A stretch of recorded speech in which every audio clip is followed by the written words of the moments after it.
ए सुनबाई, अगं तू उठलीस कशाला सकाळी? आता 6 वाजले आहे. 6 म्हणजे आपल्यासाठी अर्धी रात्र राहते. हे बाकीचे काम ठेव, चल पहिले झोप. Good night. काय झालं? पाहुणे आहेत घरी? अरे आता तूही थकलीच राहते. चल ना, त्यांना हॉटेलमध्ये घेऊन जाऊ. माझ्या पोराचं आणि तुझ्या सासऱ्याचं क्रेडिट कार्ड आपल्याजवळ आहेच. बिल फाडू. छोटी रिसिदर तर त्यांचीच आहेत ना. आपण कशाला स्वयंपाक बनवायचं?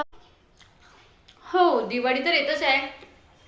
आपण काय दिवाळी साफसफाई गिसफाई नाही करू रे बाबा. तू आहे 2 जीवाची. 1 वर्ष साफसफाई नाही केली तर बिघडते का? करून 5 वर्षांनी साफसफाई माझा नातू गीतू मोठा झाल्यावर. या वर्षी तर नाही करू बापा.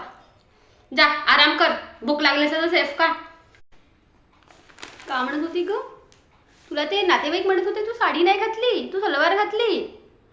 त्याच्या तोंडावर उत्तर द्यायला पाहिजे होतं. मी चेतनाची सुनाव. मी साडी घालो, सलवार घालो तर जीन्स घालो. तुम्हाला करायचं काय आहे? रिस्पेक्ट ही माणसाच्या डोळ्यात राहते. तुम्ही ते साड्या घालून, पल्लूच्या खाली घालून याच्या त्याच्या गोष्टी करता. ते बरं जमते तुम्हाला?